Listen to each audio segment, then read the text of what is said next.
Welcome to the Current Conversations podcast for December 2024. I'm your host, Savannah Hugdahl, the Public Communications Media Specialist for Gloucester County, and today we'll be introducing you to a new employee and talking about all the fun holiday offerings that are just around the corner in Gloucester County. We've got a festival of trees, a parade, a historic reenactment, a holiday lights contest, and that's just the tip of the iceberg, really. To say that these Parks and Rec folks have been busy is an understatement. So I've got two people here with me, the county's tourism and marketing supervisor, Susan Ammons, and our new tourism marketing and events manager, Hunter LeClaire. Welcome, ladies. Hi, Hey. thank you. So y'all have met Susan. I bring her on here all the time to talk about Parks and Rec stuff. Hunter, I kind of wanted to take a minute to introduce you to our folks who are listening. Do you have a fun fact about yourself that you typically go with in icebreaker situations? Oh, wow, that's a lot of pressure to start right off the front like that. But no, I grew up in Gloucester County. I just started this role on November 1st, and there's just been so much to learn. I came in at a really great time with all of these events coming up and also a lot of planning in the background for the Daffodil Festival. So I'm just really excited to be here. That's awesome. Can you tell me what your last job was and how it's kind of going to bring experience to this job? Sure. So for the past few years, I had been working at Bay Aging, which is a local nonprofit serving people of all ages through health, housing, and transportation.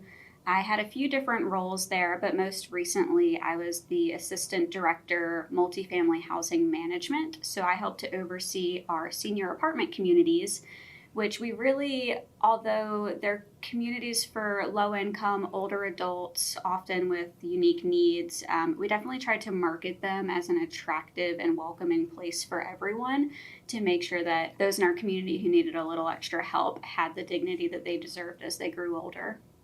And, you know, we've got programs here that are meant for older adults, too. In Parks and Rec, we do the best years trips, and we do bingo, and I don't know. I feel like that'll definitely overlap. Yeah. Even in my past role, we leaned on Parks and Rec a lot. We definitely advertised their opportunities, and a lot of our clients took advantage of it. So I have had the privilege to work with a few different folks, planning and zoning, Parks and Rec, economic development, community engagement, of course, was a huge partner in my past role. So you guys still kind of feel like family, even though I'm still really new. Oh, we're so glad to have you. Guys, we are really lucky to have Hunter. You were also the chair of the Resource Council for a while, right?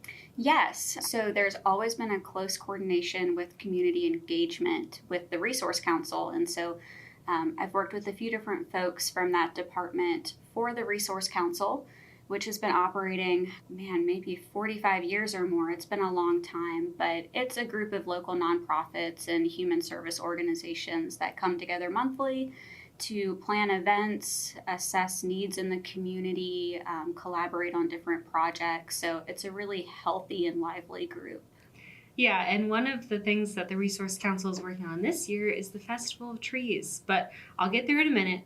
I'm going to start with some just general holiday happenings. So, Susan, could you tell us about Mr. Duco Gloucester and his adventures here every December? Oh, yes. So Mr. Duco Gloucester showed up yesterday. He was hanging outside, literally, on our lamppost at the office. So he is here from the North Pole. Park staff this morning caught him at Browns Park. He was skateboarding. Oh, my gosh. Which he has some moves. And he is going to be around the county until Christmas Eve, and then he'll head back to the North Pole with Santa. We do have a new development this year. We all know that you are not allowed to touch the elf. Of course. If you touch the elf, he loses his magic. So 2 staff members here at Parks and Rec are going to do the elf handling certification test. That is so that we can take him around to see these events, and so he doesn't get lost, and we can actually touch him without him losing his magic. So what goes into getting this special permission? It is a grueling test. So the credentials are, you have to be able to eat a certain amount of cookies in 1 minute. You have to unwrap a present with oven mitts at a certain time. You have to know the 12 days of Christmas. Oh, from memory. front ways and back ways. Oh. And you must wear Santa-approved gloves when handling Mr. Duke. I think if you know all that, you're in good shape to touch the elf. Yes. And then anyone who is handling the elf will have a badge, so you'll know that they are supposed to be doing that. And where can people track Mr. Duke of Gloucester's adventures? We are going to be posting where he's at on Gloucester Parks and Rec's Facebook page and Instagram. Awesome. Okay, so I also hear that the Tucker Store Pocket Park is going to be decorated for Christmas. Yeah, this is something that is new to our Parks, Rec, and Tourism department, but we are decorating the Pocket Park that's located directly outside of the historic Courthouse Circle. So we have our engineering department and our maintenance folks working so hard outside. We have some really beautiful lights. We're going to have a selfie station, so we really hope that people will share their photos with us as they come out and enjoy the park at night. We're going to also have some other special features for the kids and for others to enjoy. So we're really excited about that opportunity. And if you don't know what we're talking about, this is that little circle right off of Main Street that has the clock in there and there are flowers. If you walk Main Street, you walk by this park. Yeah, it's a little known secret. And so one thing that our department's been trying to do is make better use of this space. It's so neat. They did some archaeological digs there, and we're really trying to make it a space where the community can come together, celebrate together, spend some time outdoors. We have a partnership with the Master Gardeners for the park, who keeps it really beautiful. So we hope that you'll come by. We do have some special holiday decorations in the window next door. Our museum has lent us some of their special vintage toys. So the display is really neat, and we hope to maybe build on it and change it up every year. So it's our first one, but we really hope that you can come out and celebrate with us. That's awesome. So speaking of Main Street and holiday events, this Friday, December 6th, we have our first ever Festival of Trees. And I've got that running from 5 to 8 p.m. And I see that Santa is going to be there. Santa will be there with his elf and all of our partners from the Gloucester Resource Council.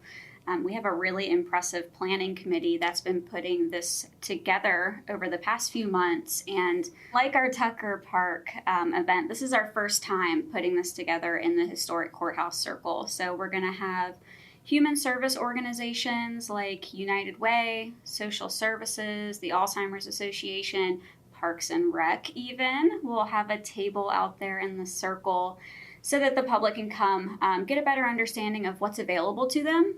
Fun activities maybe for people who are having a harder time in the holiday season. Really just an event for everyone to come out and celebrate together in this season of service. It's a really cute little tagline that they've put together. So so this Friday, December 6th, folks will be out in the circle. The planning committee is putting together some special little treats and some prizes for folks to share in. Another really neat component about the Festival of Trees is we are partnering nonprofits with businesses along Main Street. The nonprofits are decorating trees and wreaths, and they will be mapped out all along Main Street and up all month long so that folks can go by and learn more about these different charities. We also have a scavenger hunt as part of the tree and wreath display. We have a number of ornaments that are the commemorative ornaments that come out every year, and we have them hidden. So when you get your map in the court circle, on Friday night, there will be a checklist, and you can go down Main Street and see if you can find them all.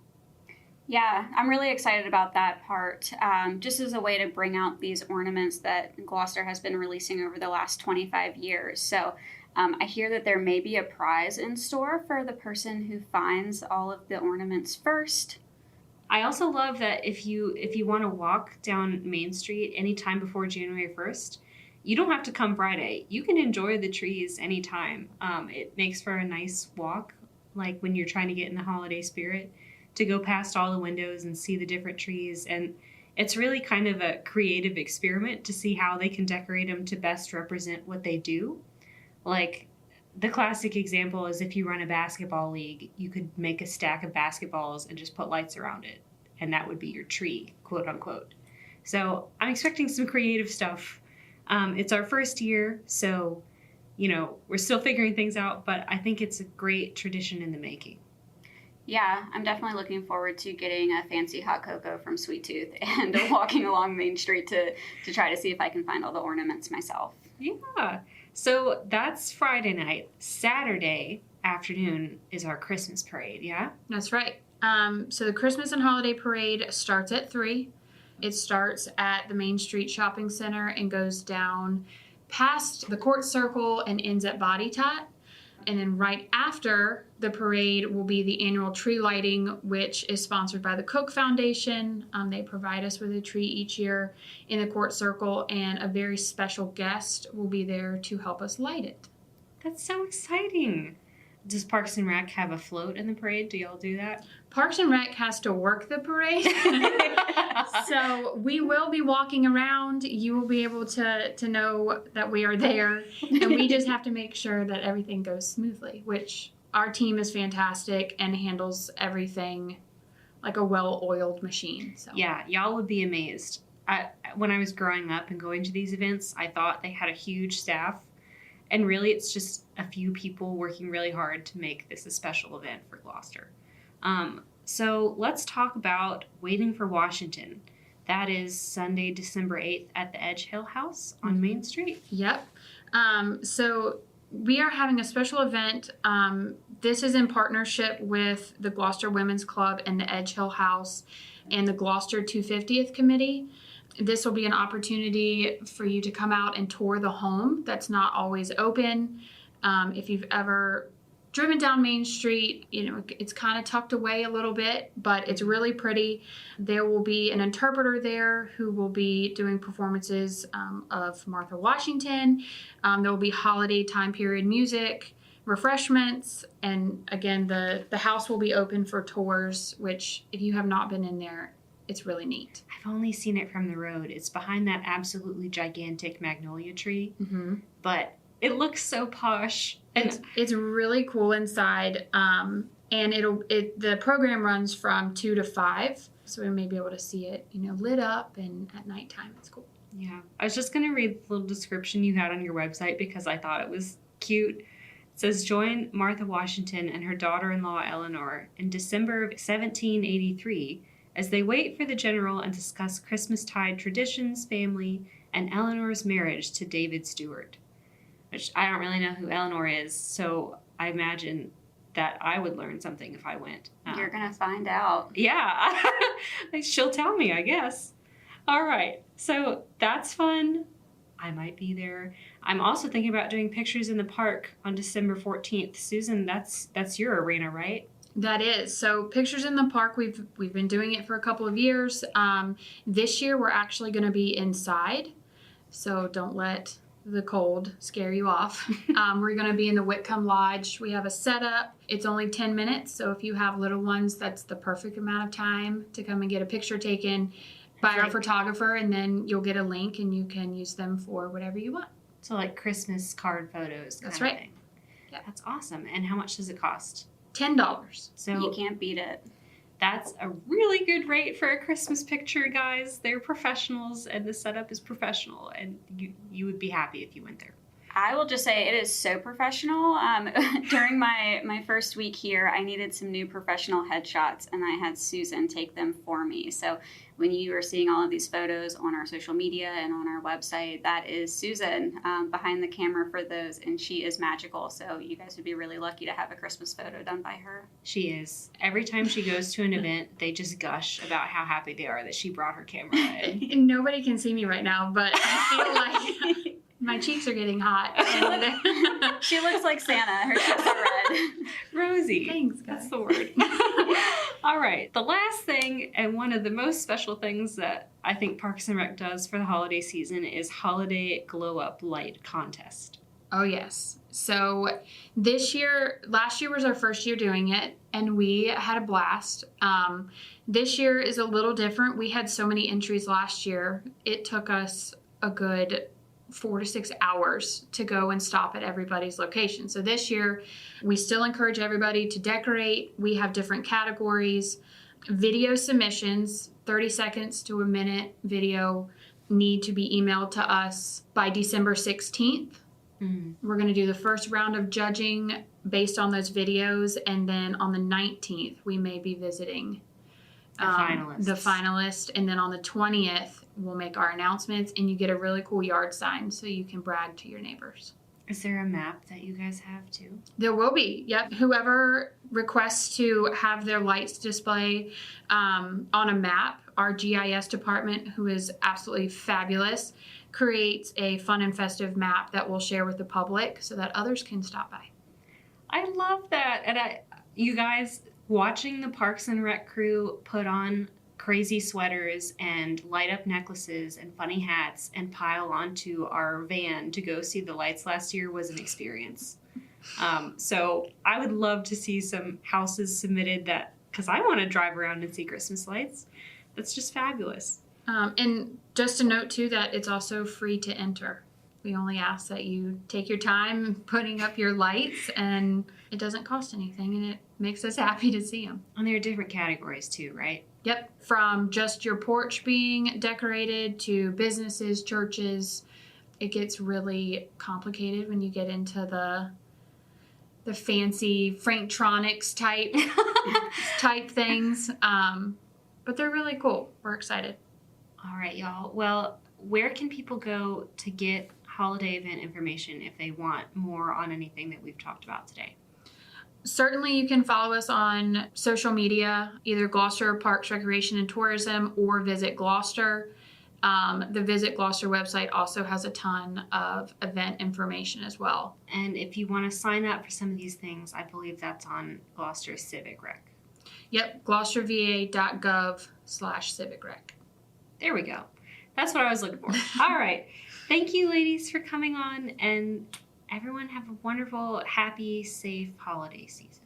Thanks, Savannah. Thank you. Merry Christmas.